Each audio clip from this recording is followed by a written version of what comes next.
They said my Snowblower was too loud, just like that bandit.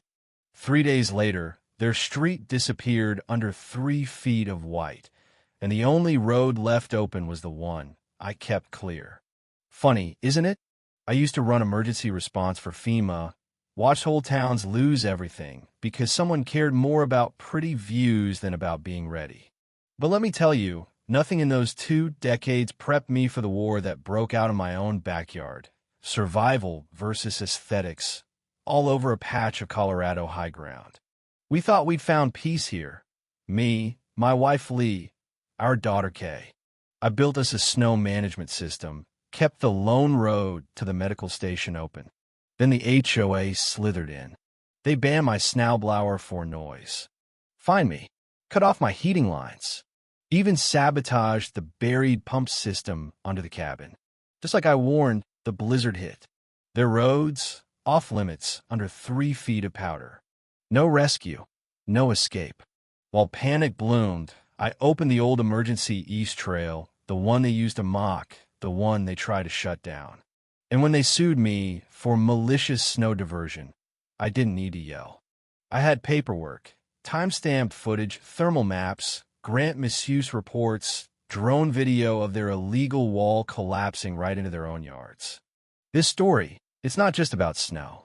It's about power twisted until it snaps, and a man stubborn enough to document everything, until nature and law shouted louder than any HOA. The ban itself came from a clause no one remembered till Karen became HOA president. That morning, standing on the ridge with coffee steaming in my hands, wind howling, I knew what was coming. I get these headaches before storms, years of feeling it, not just seeing it on radar. But this time, the disaster was personal. They'd locked up the only thing that could save them. As the storm started, I watched sideways snow sting the camera wires. Down below, the cul-de-sac Karen landscaped so lovingly vanished under white. Brand new cars disappeared, the HOA-sealed mailbox gone. The swing set, swallowed whole. But my road, the gravel trail to the ranger station, stayed clear. Because before they padlocked my shed, I finished one last trick. A gravity-fed bypass, no engine, no noise, buried under 2 feet of pine needles. Slope salt physics. They never bothered to ask. Through binoculars, I watched Karen out there, red coat blazing, waving her phone around like it had conjure help. Neighbors tried digging cars out with rakes. Another fired up a heater, but the propane was gone.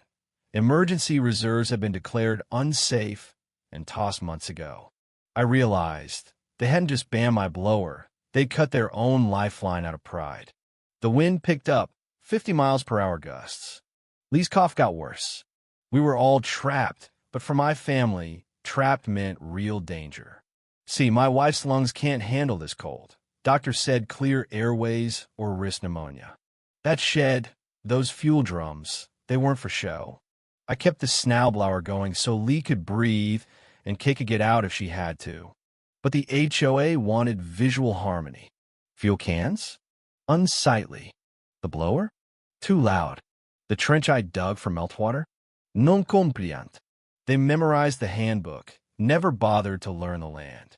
I finished my coffee, headed down to the hatch under the porch, steel steps to what used to be a root cellar, now filled with maps, logs, records, FEMA overlays, storm models. I marked the cul-de-sac on the topo. Marked my trail, too, the right-of-way they never read in the old deeds. Then I keyed up the ranger radio, reported the situation, logged it, laced my boots. Outside, folks were figuring out that leadership didn't mean much when you couldn't dig your car out. I wasn't going to dig them out, not yet. First, they needed to feel what happens when you silence the only guy who saw the storm coming. Let fall, I whispered, and fall it did. Blizzard howling, erasing everything but the road I kept open. Let me back up. Before the HOA, before the snow, I was FEMA.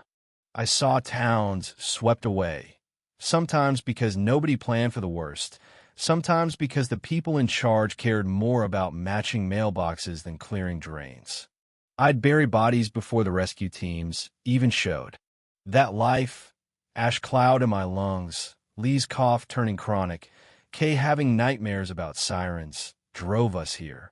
Up in the Front Range, past resorts, into country where the only law was take care of your own. The land was cheap. Water rights, snow easement, gold in Colorado. That easement, buried in a county record, let me maintain the East Ridge Trail however I saw fit. No permit needed. I even reinforced it in court with a quiet title suit, just to be sure. Nobody cared back then. Just a few cabins, an unspoken rule. Mind your own stretch. I built the shed myself, steel roof from a fire station, thermal brakes for the fuel lines, Snowblower tuned for 72 tons an hour. That machine kept Lee breathing and Kay learning from home. I studied the slope, learned where drifts built up, where black ice hid. For a while, we had peace. Then the out-of-towners showed. Austin, Denver. Wanted the view, the order. Group chats, friendly design reviews. Then Tom, the lawyer, filed HOA papers. Snow aesthetics, in a place where one bad drift will snap your axle. But they got votes. Suddenly, my trail was community property. They claimed my blower was a noise violation, my shed was non-conforming, my salt bins an environmental concern. I invited them up, showed them the deed, the 1983 easement, airflow maps. Explained this trail was the only way out in a wideout. Karen just smiled, said this was about community harmony. I told her, snow doesn't care about harmony. It follows gravity. They didn't like that. Soon, all snow equipment had to be registered. Mine wasn't, because they refused to process the form. They threatened fines, asked if I'd donate my blower for communal use. I realized it was about control. Final straw was Karen measuring my driveway with a branded clipboard, not even meeting my eyes. Lee told me to let it go. Winter would prove me right. She was right, but none of us knew how deep that truth would bury them. The violation notice was bright orange, flapping in the wind. Immediate removal of non-compliant equipment. Fines to follow. Karen Whitmore, president, signed at the bottom. I took a photo, time-stamped it, saved it to my evidence folder. Not my first notice. Reminders about visible fuel drums, suggestions to match my shed roof, invites to design workshops. I declined all. The HOA had time. They organized, escalated. I tried to explain. Showed up at their meeting, old forestry shed, now with track lighting and a flat screen. Karen had that smile, listening but only waiting to talk. We voted to standardize snow equipment, she said. Aesthetic for future buyers.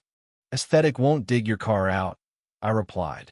I pulled out my folder, deed, snow easement, survey maps, court-stamped quiet title. This trail is my responsibility. The blower stays. Karen never lost her smile. We're not disputing your passion, Elijah, but community comes first. Your blower's too loud. I cut in, too orange. Not beige enough for you. Silence. I've seen subdivisions drown because folks worried about mailbox color, not clearing drains. This isn't about looks. It's about survival. She tapped her pen. It's a democratic process. No, I said. It's a facade backed by threats. I packed my papers left. They sent more violations. Unauthorized reinforcement, my steel braces, hazardous storage, my salt bins, environmental noncompliance, my trench, noise violations, even though I hadn't run the blower in days. I saw what was coming. Installed trail cams. Filed a FOIA for all HOA permits. Found out they hadn't filed for equipment approval, but it claimed federal grant money for emergency infrastructure. Save those PDFs. Karen called in a contractor, guy with a drone, spent more time filming than checking slopes. 2 days later, I came back from the ranger station to find my blower cord cut, fuel tank empty, shed padlocked, another notice on the door. Equipment sealed pending review. No signature, just the HOA logo. I walked the perimeter, tracked tire marks, photographed everything. uploaded it to a sabotage folder. 3 days before snowfall. I'd seen the radar, low pressure from the Pacific, heading straight for us. The only way out was now padlocked by people who thought they were punishing a stubborn old man. Nature was about to remind them who's really in charge. First flakes came heavy and fast, no bounce, no melt. My blower, chained and useless. That sound, wind on steel, got to me. I checked on Lee, resting, shallow breath. Outside, the world softened, vanished. At 9:03, a new email from the HOA, formal board review, more threats, grainy photos taken with a zoom lens. This wasn't about noise. They were afraid I didn't need them. Control, masked as unity. Karen wasn't just president. She was the listing agent for half the homes. Couldn't have a neighbor who didn't obey, or worse, documented. But I prepared this land before Karen ever bought her lot, before any smart irrigation system that'd crack with the first freeze. I knew the slope, the avalanche lines, the history. 3 weeks ago, I logged pressure drops, signed the ridge was ready to dump. The HOA had sealed the only escape route because my machine was too loud. By afternoon, 6 inches already on the valley floor. Their road faded, impassable. Karen didn't call, but Peter Lynn did. Elijah, storm looks bad. You think we'll be okay? I asked if he still had that plug-in snow thrower. He did. It clogs every 5 minutes. Then no, Peter, you're not okay. He mentioned the blower. Locked up. You think they'll reverse it? I told him, this isn't about machines. It's about decisions. Bad ones build up like snow on a roof. Nightfall, cell tower out. Silence. I checked the backup trail. Bypass slope, still open, but drifting. If Lee's breathing dipped, we'd need that road. Inside, she looked worse. Her lips pale. I sat beside her, watched the lights in the cul-de-sac flicker through the snow. People started to realize matching shingles don't matter when you're snowed in and can't breathe. That's when an anonymous tip landed in my inbox. Minutes from a private HOA budget discussion. Reallocation of federal snow funds to landscaping. Not just banning my machine, they were covering up grant misuse. I duplicated everything, encrypted the documents, and sent a quiet query to a contact at the state attorney's office. By morning, the cul-de-sac was buried. Even Karen's solar lamps were dark. I checked the generator, vent pipe capped deliberately to trap exhaust. Not an accident. Could have killed us. This was sabotage. I installed a CO detector, then launched my drone, checked who had lights, who might be desperate. Karen's house was dark, Subaru gone. But her neighbor, the board secretary, tire tracks matched the ones at my pump shed. Gotcha. The storm peaked, wind shrieking, trees cracking. I kept watch. Lee's cough worsened. The bypass trail narrowed, untouched by plows. HOA was trapped, too proud to ask for help, too arrogant to admit it. But my family needed out. I opened the archive, checked old FEMA maps, logged everything. Saw that the HOA's fences and walls trapped snow, turned their cul-de-sac into a snow bowl. Their own obsession created their prison. I radioed the rangers. No help for 36 hours. Lee's lips turned blue. I told Kay, she'll be okay, but we need to help her first. I'm opening the trail. She nodded, I'll sit with her. I geared up, grabbed the key to the gravity-fed bypass gate. They didn't know about it. I'd buried trench pipe, could open the bypass and let gravity clear a strip. No noise, just slope and salt. Wind howled, snow waist-deep. I dug out the hatch, twisted the valve. Snow shifted, the trench came alive, meltwater moving. As I turned to head back, there was Karen, red coat soaked, mascara frozen, pleading. 2 others behind her, desperate. I didn't stop. You locked the only way out. I called and kept walking. Didn't sleep that night. Cabin walls shook, generator struggled. At the table, my files were spread like a war map. I found another grant. HOA had laundered funds for landscaping. not emergency upgrades. Meeting minutes missing, a violation of the State Act. I assembled the evidence, labeled everything. As the blizzard eased, I saw it. Karen's new stone walkway blocked natural drainage, her house right in the middle of a snow basin. At sunrise, I sent a digital packet to the Attorney General, FEMA's Fraud Division, and a regional journalist. Documents, photos, drone footage, logs. The snowcat finally arrived. I flagged them down, handed off the logbook, time-stamped every hour. Harlan the ranger said, "You were right. This old basin's unstable." Lee got loaded into the medbay. Karen just stared at me, regret frozen in her eyes. I said, "This isn't about winning. It's about surviving. You almost killed people trying to be in charge." 3 weeks later, the HOA sued me, claimed malicious redirection, unauthorized excavation, violations of visual conformity. But I had proof, not just a story, documents, recordings, maps. I called Michelle Park, a former FEMA fraud investigator. She told me, "Elijah, you didn't build a defense. You built a prosecution." Court day, judge reviewed the evidence, turned to Karen. "Can you explain the grant funds?" "We had discretion," she said. "No, you had responsibility." He cut her off.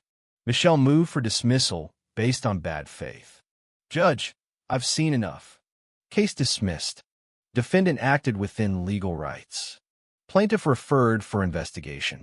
The room erupted in applause. The story hit the news. Karen resigned. Peter Lynn apologized. The county audited every HOA that touched federal grants. High Ridge Crest dissolved itself, replaced by a co-op. No power, just plowing and utilities. My bypass trench, now mapped as an official emergency route. I rebuilt the Snowblower, not for use, just because I could, because the easement was still mine. 6 months on, the ridge was green. I rebuilt the sign, plain wood, Ridgeline East Emergency Access, maintained by Elijah Brandt, gratitude to all who helped dig. People changed. Peter came by with apology beer. Others brought firewood, learned to read the terrain. No pity, just new awareness. I started informal classes on weather and land. Karen left, put her house up for sale, didn't stay long.